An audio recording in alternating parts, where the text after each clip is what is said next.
गेहूं में 30 दिन से लगा करके 50 दिन तक का टाइम बहुत ही महत्वपूर्ण होता है और इस टाइप पर जो जो कार्य आपको करने हैं वो बड़े सावधानी से और बहुत सोच समझ करके करने हैं, जिससे आपको ज़्यादा से ज़्यादा फायदा मिल सके। क्योंकि यदि आप इस टाइम पर थोड़ी सी भी लापरवाही करते हैं, ज़रा सी भी गलती करते हैं, तो आपको इस टाइम पर नुकसान होगा और जो बाद में कभी भी आप पूरा नहीं कर सकते हैं। क्योंकि यही टाइम ऐसा होता है जिस टाइम पर पौधे का काफ़ी तेज़ी से विकास होता है, पौधे में जड़ों का विकास काफ़ी अच्छे से होता है, कलियों का फुटाव होता है और पौधे में ग्रोथ आदि भी इस टाइम पर होती है। और जो पोषक तत्वों की कमी होती है वो भी इसी टाइम पर नजर आती है और जो खरपतवार उगते हैं वो भी इसी टाइम पर बड़े हो जाते हैं और जो हम उर्वरक आदि देते हैं वो पौधे को ना मिल करके खरपतवार ले लेते हैं, जिससे पौधा कहीं ना कहीं कमज़ोर हो जाता है और पोषक तत्वों को देने का हमें लाभ नहीं मिलता है। तो जो 30 दिन से 50 दिन का टाइम है, यहाँ पर जो आपको हम एक एक चीज़ करके बता रहे हैं उस अनुसार आप अपने खेत को चेक करिए और इसी तरह से आप उन तत्वों को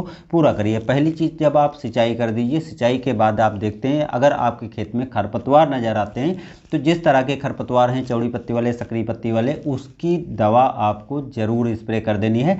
30 दिन के ऊपर जब आप स्प्रे करेंगे तो पौधे पर विपरीत प्रभाव पड़ता है और खरपतवार आसानी से नहीं दूर होते हैं। तो बहुत ज़्यादा टाइम निकले तो 35 दिन के ऊपर नहीं जाना है, 35 दिन के अंदर अंदर ही खरपतवार नाशी को आपको स्प्रे कर देना है। तो बेहतरीन ढंग से खरपतवार भी कंट्रोल हो जाएंगे और उसका जो विपरीत प्रभाव पड़ेगा वो भी नहीं पड़ेगा।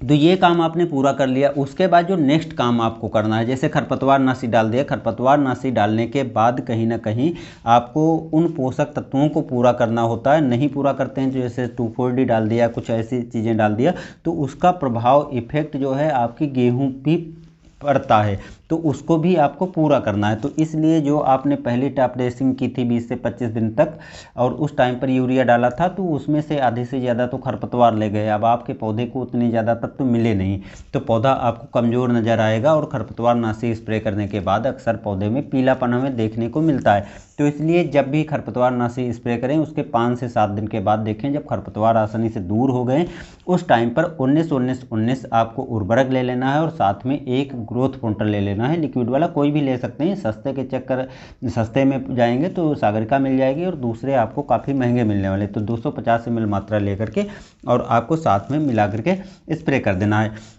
अगर पीलेपन का कोई दूसरा कारण है तो जिंक की कमी हो सकती है, अन्य पोषक तत्वों की कमी हो सकती है, तो आप जिंक को डालिए। तो आपको 19-19-19 नहीं डालना है यहाँ पे। तो 1.5 किलोग्राम आप ले लीजिए यूरिया और उसके साथ चिलेटेड जिंक 200 ग्राम ले लीजिए और उसको मिलाकर डालेंगे तो पौधे पर इसका विपरीत प्रभाव नहीं पड़ेगा। दूसरी जिंक डालने पर गेहूँ में जरा सा भी तत्व ज़्यादा हो जाता है, जरा सी भी जिंक ज़्यादा हो जाएगी तो पौधे बहुत जल्दी झुलस जाते हैं। तो ऐसी गलती आपको नहीं करनी है। चिलेटेड जिंक बेहतर ऑप्शन आपके सामने होगा। सिंचाई करने के बाद में ये सभी चीज़ें आपको करनी हैं, तब देखेंगे कि जो गेहूं में ग्रोथ है, कलियों का फुटाव है, जड़ों का फुटाव है और जिस कारण से खरपतवार के कारण पौधा कमज़ोर हुआ था वो सब दूर हो जाएगा और पौधा आसानी से फिर से ग्रोथ करने लगेगा। उसके बाद जब 40 से 45 दिन की या 50 दिन के भीतर भीतर जब आप अगली सिंचाई करते हैं तो उस टाइम पर आपको फिर से टॉप ड्रेसिंग के रूप में 45 किलोग्राम यूरिया डाल देना है, जिससे पौधे में जो यूरिया नाइट्रोजन की है वो पूर्ति हो जाएगी। और उसके बाद आपको इस बात को भी ध्यान रखना है कि अगर ऐसे टाइम पर किसी तत्व की कमी नज़र आती है तो उस तत्व को आपको तत्काल स्प्रे करके पूरा कर देना है। ऐसी गलती नहीं करना है कि आप ये देखें कि इसको हम मिट्टी में उन तत्वों को दें तो उसमें काफ़ी टाइम लगता है, तब तक पौधे कमज़ोर हो चुके होंगे और बाद में उतनी अच्छे से उसका विकास नहीं होगा।